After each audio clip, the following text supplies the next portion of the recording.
అదే RTV app వార్తల్ని క్షణాల్లో చదివే అవకాశం ఉంటుంది. ఒక న్యూస్ పేపర్, ఒక టెలివిజన్ ఛానల్ మీ చేతుల్లో ఎప్పుడూ ఉంటాయి. స్కిల్ డెవలప్మెంట్ కేసులో అరెస్ట్ అయిన జైల్లో ఉన్న మాజీ ముఖ్యమంత్రి చంద్రబాబు నాయుడు పరామర్శించడానికి వెళ్లిన జనసేన అధినేత పవన్ కళ్యాణ్ తను 2024లో రెండు పార్టీలు కలిసి పొత్తులతో ఆంధ్రప్రదేశ్లో పోటీ చేయాలని ఏకపక్ష నిర్ణయం తీసుకున్న చాన్నాళ్ళ తర్వాత ఈరోజు రెండు పార్టీలు కలిసి ఉమ్మడి అభ్యర్థుల జాబితాను విడుదల చేశారు. అందులో జనసేనకి 24 మంది అభ్యర్థులు, టీడీపీ నుండి 94 మంది అభ్యర్థులను కూడా ఈరోజు ఖరారు చేశారు. అయితే ఈ ఖరారు చేసిన వెనక మాత్రం టీడీపీ అభ్యర్థుల పేర్లు నిర్భయంగా ప్రకటించినటువంటి చంద్రబాబు నాయుడు ఈరోజు పవన్ కళ్యాణ్ 24 మంది తమ అభ్యర్థుల పేర్లు ప్రకటించడం వెనుక ఎటువంటి ఆంతర్యం దాక్కుంది, అసలు ఈ ఉమ్మడి మేనిఫెస్టోపై వైసీపీ నేతలు ఏమని అనుకుంటున్నారనే విషయం మనతో మాట్లాడడానికి శ్రీకాకుళం జిల్లా పార్లమెంటరీ అభ్యర్థి పేరాడ తిలక్ మనతో ఉన్నారు.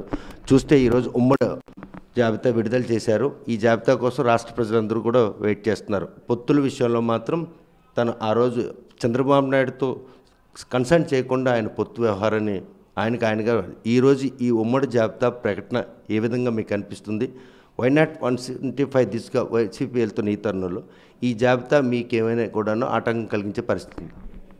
దీంట్లో కొత్తదనం ఏం లేదు.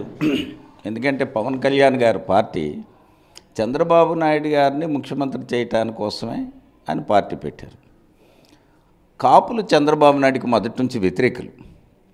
కాపు సామాజిక వర్గం వ్యక్తిగా పార్టీ పెట్టి చంద్రబాబు నాయుడు గారికి అనుకూలంగా పనిచేయాలన్నది పవన్ కళ్యాణ్ గారి ఉద్దేశం. ప్రజల్లో కూడా అనుమానం మొదటి నుంచి ఉంది. పవన్ కళ్యాణ్ గారు ఒక ప్యాకేజ్ స్టార్ అని, రియల్ హీరో కార్ అని, అతను చంద్రబాబు నాయుడికి అనుకూలంగా పనిచేస్తారని. ఎందుకంటే ఆయన పార్టీ పెట్టిన నుంచి సంస్థాగతంగా పార్టీని బలోపేతం చేయాలనే లక్ష్యంతో ఆయన ఏ రోజు పనిచేయలేదు. గ్రామీణ ప్రాంతాల్లో గ్రామ స్థాయిలో పార్టీ బలోపేతం కోసం నిర్మాణాత్మకంగా పని చేయవలసిన అవసరం ఉంది. ఏ పార్టీ అవనండి, పార్టీ తలగా ఐడియాలజీ అలా ఉంటుంది, ఏ పార్టీ అవనండి. మరి ఇప్పుడు కూడా పవన్ కళ్యాణ్ గారు అలా పనిచేయలేదు. ఇక చంద్రబాబు నాయుడు పార్టీ ఏంటి? అతను అయోమయం, ఫస్ట్ నుంచి అయోమయంగా ఉంటాడు. అతను కన్ఫ్యూజు, మేనేజ్ చేసి ముఖ్యమంత్రి సీట్లు లాక్కుందామనే తాపత్రయపడుతుంటాడు తప్ప ప్రజల్ని మనసు గెలిచి ముఖ్యమంత్రిని అవ్వాలని ఆయన ఎప్పుడూ అనుకోడు. జనసేన పార్టీ పొత్తు టీడీపీకి ప్రతిసారి కలిసి వస్తుంది అనడానికి 2014 ఎన్నికలు ఫలితాలు రుజువు చేసి 2019లో ఆ రెండు పార్టీల మధ్యన విభేదం అధికారాన్ని కోల్పోయారు. 2024 మళ్ళీ రెండు పార్టీలు ఎక్కువయంటే వైసీపీకి మాత్రం గడ్డు కాలం అని చెప్పుకోవచ్చా ఈ పొత్తు? 2014లో ప్రజలకు ఆ రోజు తెలియదు వాస్తవంగా. 14 చూసుకుంటే పవన్ కళ్యాణ్ గారు పొత్తు టీడీపీకి అడ్వాంటేజ్ అయింది. ఈరోజు చూస్తే పవన్ కళ్యాణ్ కోసం ప్రజలకు తెలిసింది, క్లారిటీగా తెలుసు. చంద్రబాబు నాయుడు గారి కోసం కూడా క్లారిటీగా తెలుసు. ఎందుకు 14 ఎన్నికల ముందు ఆయన అనేకమైన 600 పైచీలకు హామీలు ఇచ్చి పవన్ కళ్యాణ్, సిపిఐ, సిపిఎం, కాంగ్రెస్, తెలుగుదేశం అన్ని పార్టీలు ఏకమై అబద్ధాలు చెప్తూ ఆయన అధికారంలోకి రాగలిగారు.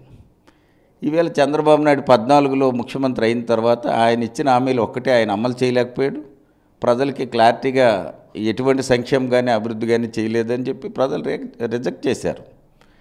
ఆ క్రమేణా దాంట్లో భాగమే ఆనాడు మరి రాష్ట్రం అంతా పాదయాత్ర చేసి ప్రజల కష్టాలపైన వెనుక తను ఉన్నాను అని చెప్పి ఒక భరోసా కల్పించడం, మరి ప్రతి వ్యక్తిని కూడా వాళ్ళ మనసుకు అదుక్కునే విధంగా ప్రతి వ్యక్తితో స్వయంగా కలవటం, వాళ్ళని వాదార్చటం.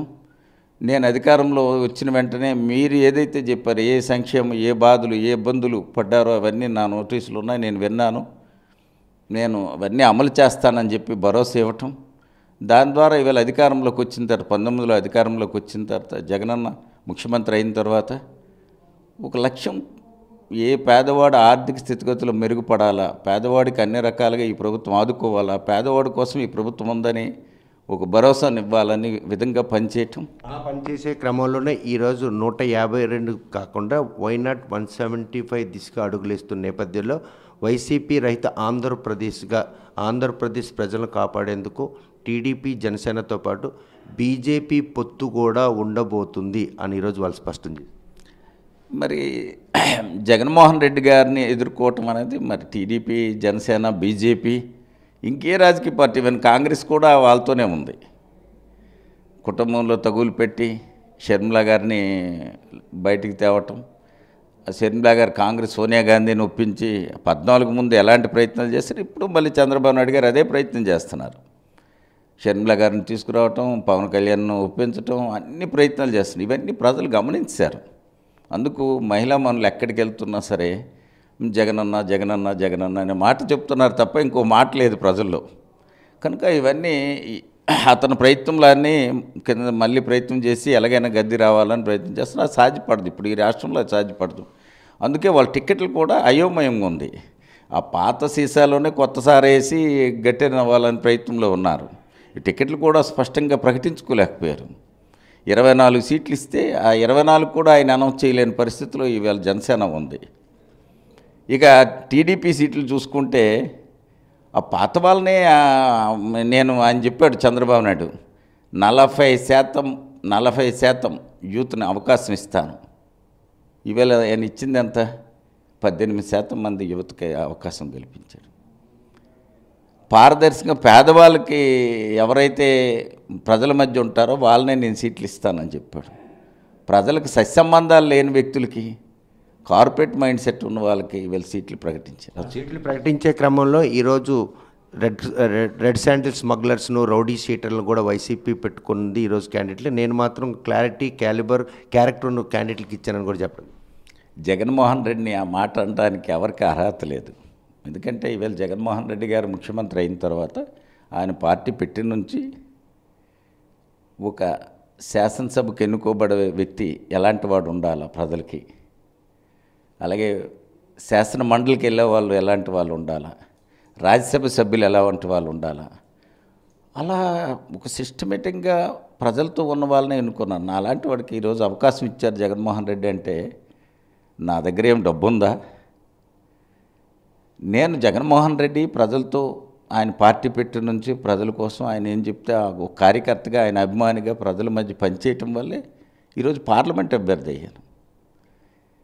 మరి మాలాంటి నియామకాన్ని చూసుకుంటే రాష్ట్రంలో అనేక మంది, నందిగామ సురేష్ గారు కానీ, మరి తిరుపతి ఎంపీ గారు కానీ, ఇలాంటి వాళ్ళు అనేక మంది ఈరోజు రాజ్యసభకి, నిన్ననే బాబురావు గారు రాజ్యసభకు ఎన్నుకో అవ్వటం, ఆయన ఉబ్బితబ్బిబ్బైపోతున్నారు ఆ ప్రకటన చూడగానే.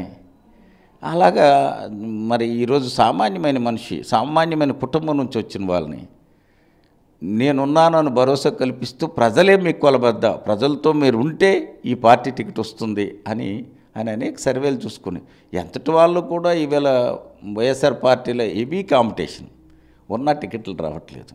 మేము 40 కోట్లు పెడతాం, 50 కోట్లు పెడతాం, ఎంతైనా పెడతాం, మాకు టికెట్ ఇవ్వండి అన్నా కాదు. అతను అది ప్రజలతో ఉన్న వాళ్ళకే.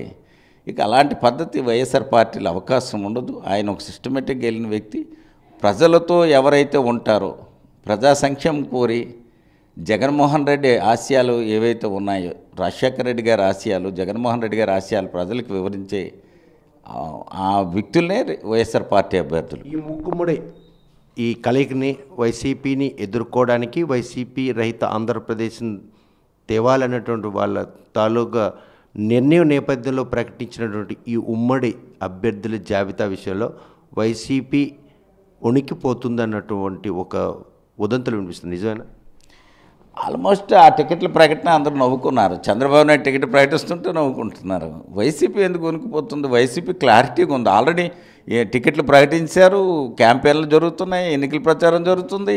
ప్రతి జిల్లాలో కూడా ఎక్కడ వాళ్ళు అక్కడ ఏ కాన్స్టిట్యున్సీ ఆ కాన్స్టిట్యున్సీ విస్తృత ప్రచారం చేసుకుంటున్నారు. 5 సంవత్సరాల్లో మేము ఈ కార్యక్రమాలు చేశాము, ప్రజలకి ఈ సంక్షేమం ఈ రకంగా ఇచ్చాము, ఈ అభివృద్ధి ఇలా చేశాము, రేపు మాకు అవకాశం కల్పించండి, జగన్మోహన్ రెడ్డిని ఆశీర్వదించండి, జగన్మోహన్ రెడ్డి వెంట నడవండి. పేదల పార్టీ ఏదైనా ఉందంటే అది వైఎస్ఆర్ పార్టీ, జగన్మోహన్ రెడ్డి పార్టీ, మీరు అవకాశం కల్పించండి అని చెప్పి మేము ప్రజల దగ్గరికి వెళ్తున్నాం. మాకు తండోపతండాలుగా ప్రజలు ఆదరిస్తున్నారు. బ్రహ్మరథం పడుతున్నాం. 175కి 170 సీట్లు వీళ్ళు సునాయాసంగా మేము గెలుచుకుంటాం. దానికి పెద్ద ఎక్కడ మా దగ్గర అయితే కన్ఫ్యూజ్ లేదు. ఈ చంద్రబాబు నాయుడు, పవన్ కళ్యాణ్, బీజేపీ, కాంగ్రెస్ ఇవంతా కూడా కన్ఫ్యూజు. ఇవంతా ఎందుకు అందరు కూడా ఒక అవగాహనతోనే కార్పొరేట్ వ్యవస్థలకు అనుకూలంగా మ్యాన్ప్లే చేసి ప్రజల్ని ఏదో మభ్యపెట్టి బయటపడిపోదామని ఆలోచనతో ఉన్నారు. కానీ జగన్మోహన్ రెడ్డి ఒకటే 4 సిద్ధం సభలు ఈ వేళకి 3 జరిగాయి. 3 దగ్గర జరిగిన దాంట్లో కార్యకర్తల ఉత్సాహం చూస్తే ఉరుకులేస్తుంది. జగనన్న జగనన్న జగనన్న అని చెప్పి ప్రజలు తండోపతండలుగా పరిగెత్తుకొని వస్తున్నారు. ప్రజల్లో అది కనిపిస్తుంది. మేము ఏ గ్రామం వెళ్ళినా, నేను పాతపట్నం నియోజకవర్గం గిరిజన గ్రామాలు వెళ్తే మేము జగన్మోహన్ రెడ్డిని చూస్తున్నాం, జగన్మోహన్ రెడ్డి మాకు అన్ని రకాలుగా చూసుకున్నాడు, మా ప్రాంతాన్ని అభివృద్ధి చేశాడు, వేలాది కోట్ల రూపాయలు డెవలప్మెంట్ చేశారు. శ్రీకాకుళం జిల్లా అభివృద్ధి చెందిందే అంటే జగన్మోహన్ రెడ్డి గారి దయ వల్ల. ఆనాడు రాజశేఖర రెడ్డి గారు అనేకమైన కార్యక్రమాలు ఈ జిల్లాకి చేశారు. మళ్ళీ జగన్మోహన్ రెడ్డి వచ్చిన తర్వాత జరిగింది తప్ప ఏనాడు తెలుగుదేశం ప్రభుత్వంలో ఈ జిల్లాకి ఎటువంటి అభివృద్ధి జరగలేదు. కనుక మేము ఖచ్చితంగా మళ్ళీ జగన్మోహన్ రెడ్డి నిలబెట్టుకుంటాం, ఆయన ఎవ్వరికి టికెట్ ఇస్తే వాళ్ళ వెనక మేము ఉంటామని చెప్పి ప్రజలు చెప్తున్నారు. చూస్తే కనుక ప్రస్తుతం ఉమ్మడి జాబితా ప్రకటనలో టీడీపీ ప్రకటించిన 94 స్థానాల అభ్యర్థుల పేర్లు చెప్పడానికి మాజీ ముఖ్యమంత్రి చంద్రబాబు నాయుడు వెనకంజ వేయకపోయినా కూడా పవన్ కళ్యాణ్కి ఇచ్చినటువంటి 24 శాసనసభ్యులకు సంబంధించిన అభ్యర్థుల పేర్లు ప్రకటించడం ఇది పాత సీసాలో కొత్త సారా మాదిరిగా ఉంది. ఆయన పార్టీ పెట్టినప్పటి నుండి కూడాను చంద్రబాబు నాయుడిని ఈ రాష్ట్రానికి ముఖ్యమంత్రి చేయాలనే ఉద్దేశంతోనే ఆయన పనిచేస్తూ వస్తున్నారు. కానీ తన పార్టీని మాత్రం క్షేత్రస్థాయిలో ప్రజల్లోకి తీసుకెళ్లడంలో వైఫల్యమైనటువంటి జనసేన 2014 ఎన్నికల్లో రాష్ట్ర విభజన నేపథ్యంలో అనుభవమైనటువంటి వ్యక్తి రాష్ట్రానికి ముఖ్యమంత్రి అయితే బాగుంటుందన్న ఉద్దేశంతో ఆ రోజు ప్రజలను నమ్మబలికించి అధికారంలోకి రావడం జరిగింది. 2019 ఎన్నికల్లో ప్రజలంతా గమనించి రాష్ట్రాన్ని అభివృద్ధి చేయడానికి వైఎస్ జగన్మోహన్ రెడ్డి సరైన నాయకుడు అన్న ఉద్దేశంతోనే 152 అసెంబ్లీ స్థానాలు గెలిపించి 23 ఎంపీలను కూడా ఇవ్వడం జరిగింది.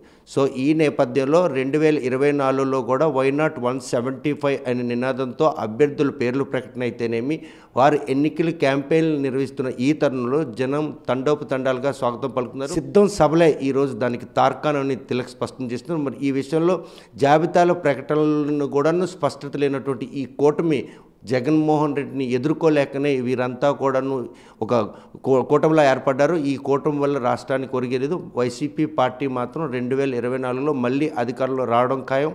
అదేవిధంగా జగన్మోహన్ రెడ్డి మళ్ళీ ఈ రాష్ట్రానికి సీఎం కావడం ఖాయని చెప్పి పేరాడు స్పష్టం చేస్తున్నారు. వీడియో జర్నలిస్ట్ రామకృష్ణతో సత్యం, RTV శ్రీకాకుళం. మరిన్ని వీడియోస్ కోసం ఛానల్ ని సబ్స్క్రైబ్ చేయండి. లేటెస్ట్ అప్డేట్స్ కోసం వాట్సాప్ ఛానల్ ని ఫాలో చేయండి. అండ్ లింక్ డిస్క్రిప్షన్ లో ఉంది.